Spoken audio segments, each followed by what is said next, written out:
Hey, happy St. Patrick's Day to you. As promised, when I was making the corned beef and cabbage, I'm going to keep on cooking. So we're going to learn how to make the most amazing, simplest, traditional Irish that goes perfect with corned beef and cabbage bread. We're going to make Irish soda bread just like they made back in the day, okay? But before we do, when I was making the corned beef and cabbage with the stout, I didn't get any, but I'm going to try this. Now, mind you, this is an alcoholic beverage, not for anyone under 21 years old, and this is not, I'm not sponsored by them, but I've never had this. This is nitro cold brew coffee. Beer with coffee and natural coffee flavors. St. James Gate, Dublin, Ireland. So it's got some sort of ball in there. You're supposed to wait a little bit, and it releases nitrogen and makes a perfect head. So I've been cooking all day. I think I deserve a little something. I don't know how long I'm supposed to wait though. Oh, that's doing something in there. Yeah, it is. All right, let's see. Let's see if it's done it enough. Let's see if we get, maybe not. Maybe I did it too soon. You're supposed to get the perfect head on this. I don't know. I think I did it too soon. That's a weeny little head. That's not good. I bet you if Mark was here. He's in the other room watching a movie with Mondo. Slante. Okay. Oh my God. That is amazing. Anyhow, to work we go. You're going to only need 4 ingredients. Flour. Any kind of flour. All-purpose flour. You're going to need... Oh, this is the flour. That's the flour. There's only one sip.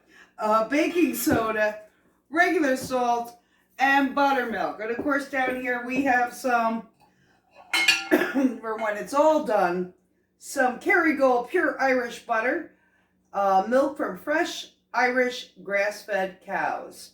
And that's special. I never buy that. I bought that because it's a holiday. So we do special stuff. Okay, so this is, first of all, you need to clean and sanitize your hands before you get doing this, if you're going to do it the traditional way. And I am, because I like tradition. And we're going to start out with 4 cups of flour. There is a way that if you're thinking of Irish soda bread that you see in the market with the raisins and it's green or it's brown, that's not really, that's more of an American thing. I don't know who started that. Maybe the Irish American population made it a little different, and it's sweet. I don't like sweet breads per se. I like them savory and salty and, you know, just perfect to go with a nice hearty corned beef and cabbage, potatoes and carrots. And there we go. We got 2 cups. We're going to do 4 cups, or just throw it in a big bowl, mixing bowl. I'm using Mom's old bowl. God rest her soul. And away we go. Another 2 cups. We're not going to sift it. We're not going to use yeast to make it rise. We're not going to use rising dough or flour. We're just going to use regular old flour. And because back in the day, there were some times that, you know, people all around the globe, Ireland was no different, struggled. And people had to, you know, they had to eat in a way that was affordable. And you know what? What's amazing to me is that people, and some people today might still do it, every day made their bread. Imagine that. Every day made the bread. You know why? It's like, how could you do this? It's like making your bed. It's like making your toast, like making your eggs. They do making your coffee. If you can do that, you can do this, because this is so quick and easy and wonderful. that they would make fresh bread. Just imagine that. Fresh bread every day. Okay, now, there's a little magic to this because it's the baking soda, and we're going to put, the way I make it, I'm going to put 2 teaspoons. And you gotta, it's kind of, you know, it can be clumpy. You see, I got a lot here. So I'm going to put one in my hand, another one in my hand, and I'm going to mush them together here all around, like that, making sure there's no clumps. Boom. And that is going to do some sort of chemical reaction, unlike my beer, which didn't do crapola. That's going to react with the buttermilk, and that's going to cause the bread to rise. That is so good. Oh, yes. Then we're going to use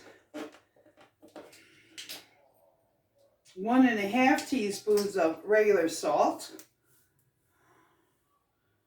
Just pour that in. And we got a half here. There's a quarter. Here's the half. I need a new set of measuring spoons. I do.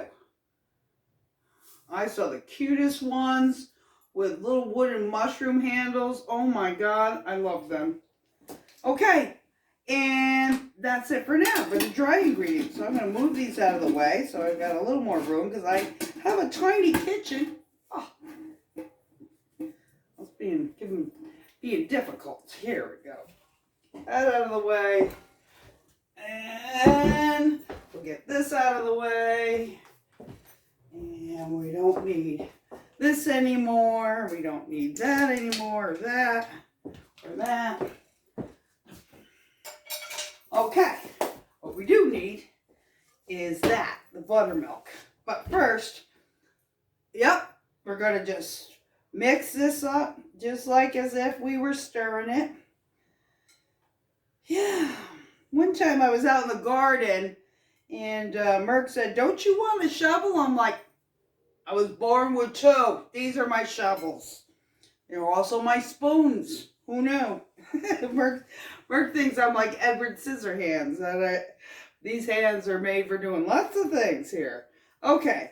Now, as you're doing that, you're going to turn, I don't know if you can see, and form a well in the bottom, like a hole. The sides.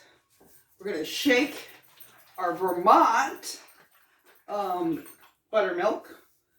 I don't know, I have, this is the only one I could find. Contains active yogurt cultures. Really good for you. My dad used to drink buttermilk all the time. Oh, I can't even imagine. I can't even imagine, but it sure does taste good in a bread.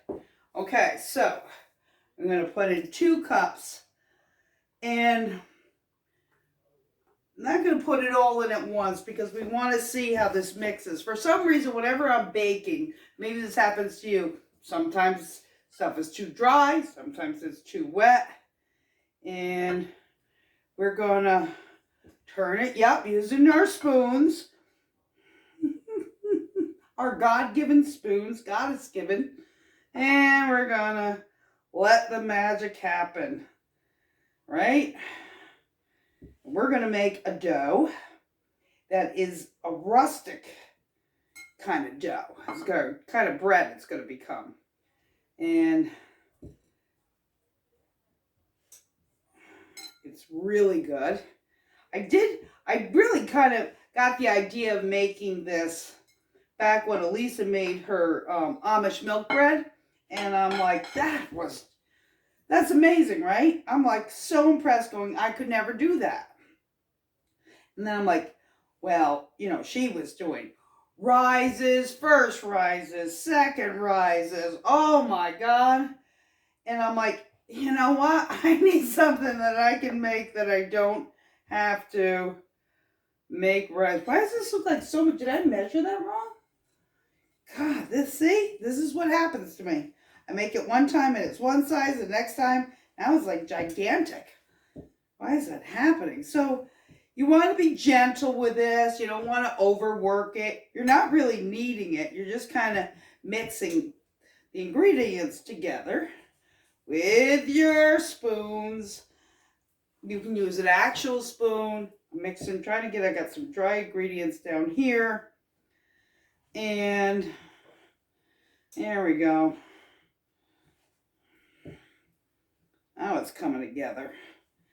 And you're just mixing it, and then you're going to plop the whole thing and kind of form a round ball. Imagine making this every morning. You get up, you can put the kettle on, start making your breads. Maybe you make 2 or 3 loaves. You're all set. You got it for dinner, right? Okay, so I'm going to take it out here. You know what I didn't do? Oy, why didn't I do that? We got to get some flour on this cutting board. And I got to do it with one hand. Because my spoon is kind of messy over here. I hope I'm still in the camera shot. I don't know. And here, I'm going to sprinkle some flour on here. And while I'm at it, I'll put some on, a little bit on there for later. Yeah, there we go. Okay. And we're just going to spread that out. Take the dough and kind of work it a little, holding it in, getting that off your fingers, flipping it, kind of patting it. A little more on top, patting it. You want it to be about a half an inch. Look at that. This is like, every time I make this, this bread gets bigger and bigger and bigger and bigger. And then you have, while you're doing this, you have to have your oven preheating, okay? So I got it at 425. We're going to cook it for 30 minutes. Then we're going to flip it.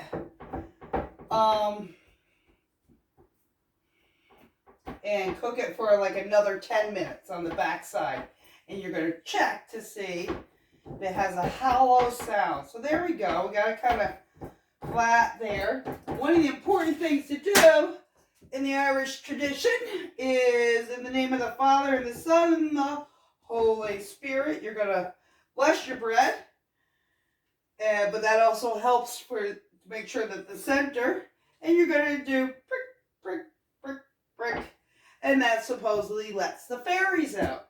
If you watch any of my gardening videos, we know what rascals fairies can be. We have to, fairies and pixies. This is what's really great about the Irish tradition is that they mix that's sort of representative of what happened when St. Patrick went over there when he tried to get the old religion, the Celtic kind of traditions away and bring Christianity.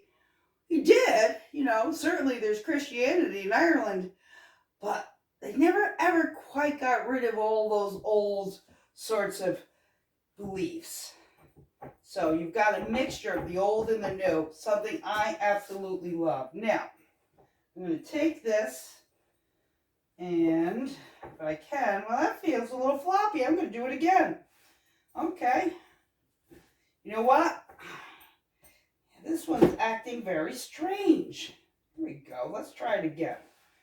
Maybe work it till it's right. That's why you use your hands, because you can't tell with certain things unless you're... Imagine if you went to a pizzeria and they weren't using their hands, right? And they were using spoons and knives and spatulas only to make a dough. So, you gotta feel it. Here we go. I'm gonna do that. There we go. That feels better. Now I'm going to bring it over here. Before parting my back, I'm going to do this here so you can see. I'm going to bring it back over here. There we go. Hoping you're seeing this. Okay. I'm going to take, we'll bless it again. In the name of the Father and the Son and the Holy Spirit. Fairies, don't cause any mischief. Bye-bye. Can you see them? I hope you can. All right. So, we're going to take a little tiny more buttermilk. just a bit. And so it's nice and shiny. And then take a, oops, sorry, did I get you? We're gonna coat it here so it makes it all nice and shiny when we're baking it. There we go. I'm using parchment paper because we know I'm lazy. I don't feel like scrubbing this, whatever, cookie sheet, baking pan, whatever you want, a baking sheet, whatever you want to call it. I don't want to scrub it. Get it in there and make it nice glaze on there. And there we go. And we're going to pop it. You can't put it in the oven because if you're going to be cooking Irish food, you got to pop it in the oven. Everything, they always pop it. Pop it in the oven. There we go. And we're going to put the timer for 30 minutes.